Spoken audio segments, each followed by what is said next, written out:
मालवणमधील राजकोट किल्ल्यावर असलेल्या छत्रपती शिवाजी महाराजांचा पुतळा कोसळल्याची घटना घडली आणि त्यानंतर राज्यभरातून एकच संताप व्यक्त केला जात आहे। या प्रकरणावरून सध्या राजकारण देखील सुरू आहे।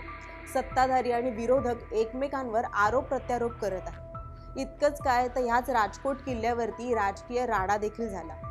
ठाकरे गट आणि राणे समर्थक एकमेकांना भिडले। नेमकं काय झालं होतं या राजकोट किल्ल्यावरती हे सविस्तर या व्हिडिओच्या माध्यमातून जाणून घेऊया। नमस्कार, मी प्रेसिता कांबळे आणि आपण पाहताय लोकसत्ता लाईव्ह। मालवणमध्ये घडलेल्या घटनेनंतर राजकीय वातावरण चांगलंच तापलं आहे। याच घटनेच्या निषेधार्थ महाविकास आघाडीकडून 28 ऑगस्ट रोजी मालवणमध्ये मोर्चाचं आयोजन करण्यात आलं होतं। त्यानुसार महाविकास आघाडीचे नेते राजकोट किल्ल्यावर पोहोचले।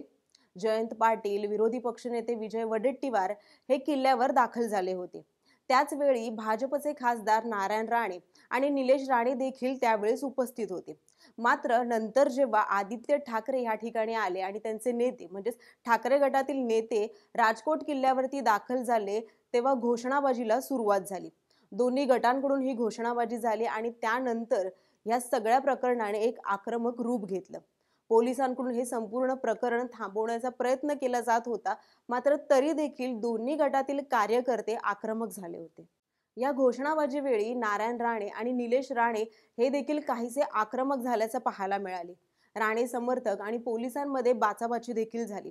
दरम्यान या संपूर्ण प्रकरणावेळी आदित्य ठाकरे, अंबादास दानवे हे देखील ठिय्या आंदोलनासाठी तिथे बसलेच होते।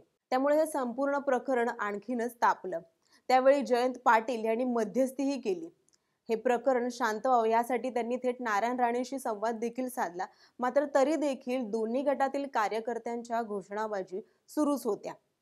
तब्बल 1 ते 2 तास हा संपूर्ण गोंधळ किल्ल्यावर सुरूच होता। त्यानंतर आदित्य ठाकरे आणि मवियाचे नेते किल्ल्यावरून बाहेर पडले आणि काहीसा हा प्रकार शांत झाल्याचं पाहायला मिळालं।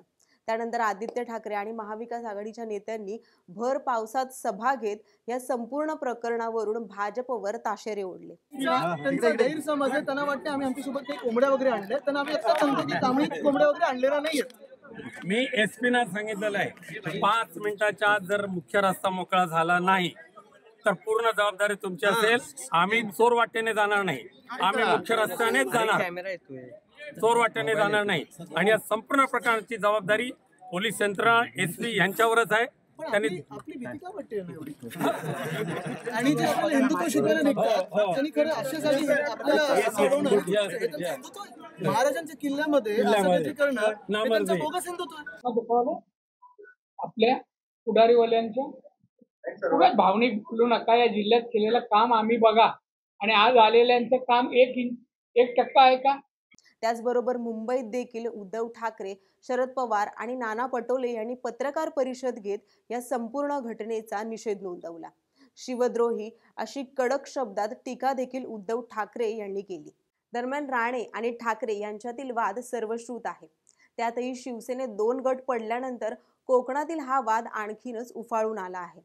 जर मवियाचं मोर्चाचं हे नियोजन ठरलेलं होतं, त्याच वेळी राणे समर्थकांचं किल्ल्यावर असणं याबाबत पोलिसांनी काही खबरदारी घेतली नव्हती का, असा प्रश्नही उपस्थित केला जात आहे। सध्या मालवणमधील या घटनेवरून राजकारण सुरू असल्याचं पाहायला मिळतंय, मात्र किल्ल्यावरती जाऊन अशा प्रकारे राजकीय राडा करणं कितपत योग्य आहे याविषयी तुम्हाला काय वाटतं आम्हाला कमेंटमध्ये नक्की कळवा।